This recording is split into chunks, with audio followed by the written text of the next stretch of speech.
Oh man, take a look at this. This is pork carnitas. This is a wonderful dish that is served in Mexico. This meat is literally falling apart. Look at this. It's so tender. Oh man, and the flavor. Look how that breaks apart. I tell you what, watch this video. You're going to learn how to make this fabulous tasting dish. You're going to impress your friends like you've never done before. Well, hello! Welcome back to Texas Cooking Today. On this episode, we're going to be making a traditional Mexican dish, and it is called carnitas. This dish is absolutely heavenly, and it is a wonderful flavor that you've probably never experienced before. We're going to take pork and we're going to elevate the flavors in an incredible way, and it's probably a cooking method that you've never tried. So come a little closer, let me show you all of the goodies that we have to use for this wonderful tasting dish, and let's get on with making pork carnitas.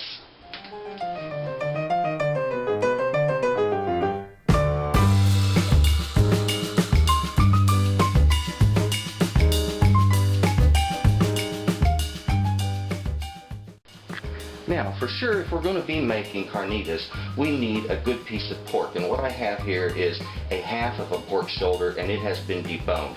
And I'm going to cut this netting off of it that helps to hold it in the shape of a roast. And we're going to cut it down into smaller pieces. Other items that I have here are some lard. Now, we're going to be using a whole lot more lard than this. In fact, I'll probably be using somewhere around 3 to 4 pounds of it. Now, in this cooking method, we're actually braising in lard, so don't let that frighten you. It's not like we're going to be eating the lard later. It's just going to be used as a cooking medium, and it will also be good for tenderizing the meat. It's wonderful for that. Other items that we have here to flavor this are thyme, cinnamon, oregano, cumin, bay leaves, some salt, garlic, oranges. Now here I have some small mandarin oranges. These mandarins are kind of a little wilted, and that won't matter on this because we're using these as just part of the marinade on this.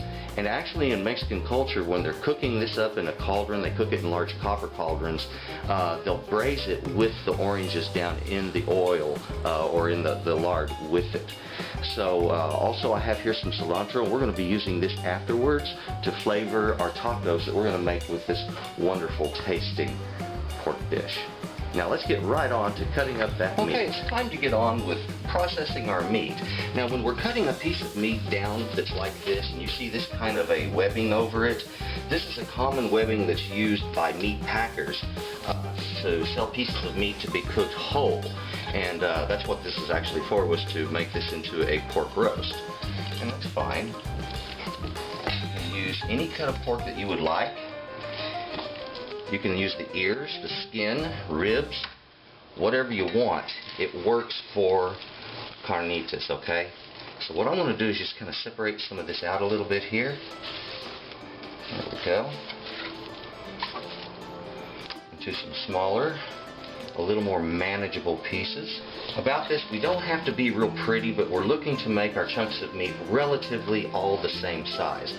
And I want a piece of meat that's anywhere from 2 to 3 bites in size. And what I'm going to do, whenever I see two muscles growing together, I'll just divide it right on that line, like right here. And that's just real common. Now it's time for us to get started on our marinade.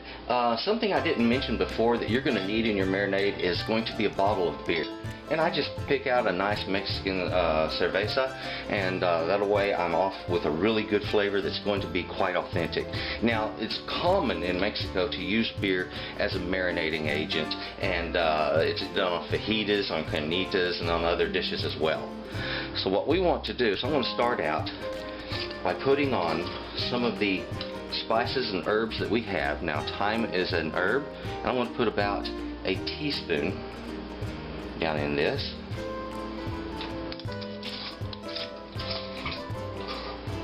Also, cinnamon. Now, cinnamon is a very robust flavor, so we want to use, there we go, about 3/4 of a teaspoon, and that's going to come out really well. Or you can just use a stick of cinnamon as well.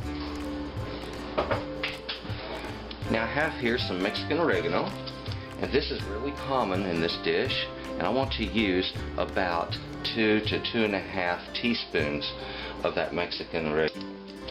Now, if you're wondering about my measuring there, believe it or not, I have done this for so many years that I have gotten to where I can measure into the palm of my hand with great accuracy.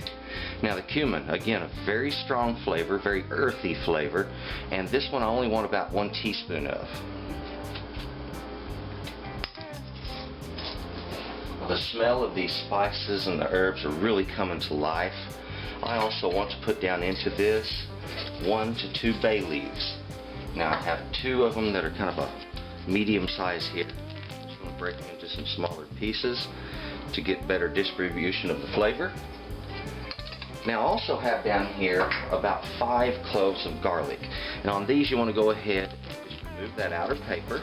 Now, with the side of my knife, I'm just going to gently press down on each one. Remember, on your cutting board colors like you've seen me do here, always use the correct color for whatever food you're working with.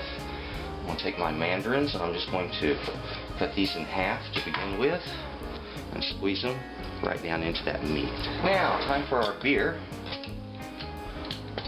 And like I say, any brand will work fine for this.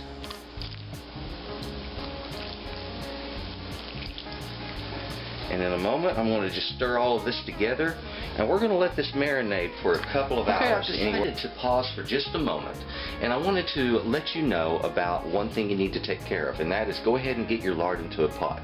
What I have here is exactly 4 pounds of lard, and you can purchase this right next to the shortening. You can also use shortening or vegetable oil, but frankly the flavor comes out best when you do it this way. Do it the original way the first time, that way at least you know what you're looking at and what flavors you're going for.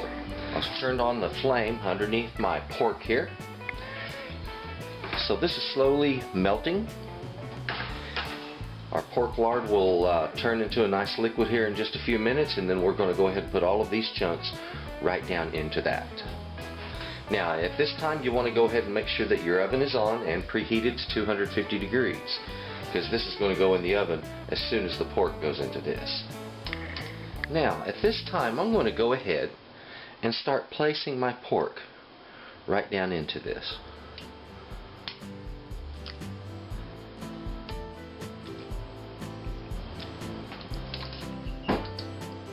Okay, I'll put 1 more of those oranges in there. Now, as you can see, all of our meat is well underneath the liquid, and that is exactly what we want. I can turn off the heat on this flame, and now this is ready to go right down in our oven. Remember, 250 degrees. You can go ahead and cover this if you'd like, and we're just going to let it sit in there and slow cook for several hours. Okay, now that we have our meat in our pot, let's go ahead and get that down in our oven. The braising portion of this is now finished. Mine has been going for about, I'd have to say around 5 hours now. Now, as I push the fork in, I can see the meat split apart. It's very tender, it just drops right off of the fork. I don't have to push hard. See that? And that's exactly the way I want it right there.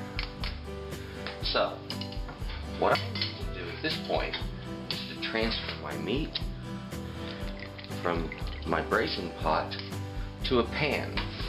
Now what I need this pan for is I'm going to toast off the top of this meat. I want to give it just a little bit of a crust. I now have this pan over here. We're going to take this and put it down in our oven at 450 degrees. There we go. These little guys are just now out of the oven. They're still sizzling just a little bit. And what I'm going to do is to go ahead and transfer them to a bowl for serving. Tongs here. These are the same tongs I used just a little bit ago. Some of these are going to stick a little for me. Don't worry about that too much. There we have a big bowl of Mexican carnitas. It doesn't get much better than this, folks. Well, there it is. Beautiful dish. What we are going to do is to make a couple of tacos, real simple tacos, and I'm using just a heated up tortilla. And if you'll notice, what I can do with those pieces of meat is just break them apart very gently, very easily. Lovely. And I want to put some cilantro over this. So, there we go. And a little bit of cheese. And there we have it. Something very simple as a taco like this. Wonderful item to have. Give these a try. I think you're really going to love this. Isn't that easy? There's not a lot of work involved, there's just a lot of time involved. So this wonderful, fabulous tasting dish. Let me find a little piece of meat here. This whatever's on top, right? This stuff is just falling apart. Oh man. I can taste every one of the spices and herbs. I can taste the beer and the orange. Just harmony of flavor. So good, so delicious. Make yourself a little taco with it.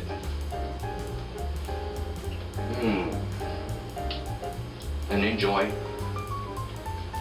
My goodness, the flavors that explode from it. And you add that cilantro and a little bit of cheese with it. If you want some pico de gallo or some salsa.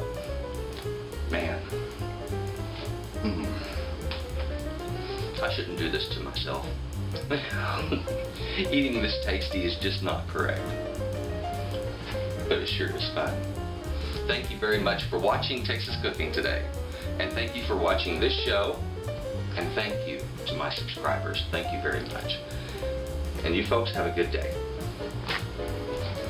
Thank you for watching Texas Cooking Today, the show where you can get great recipes and the best techniques are taught.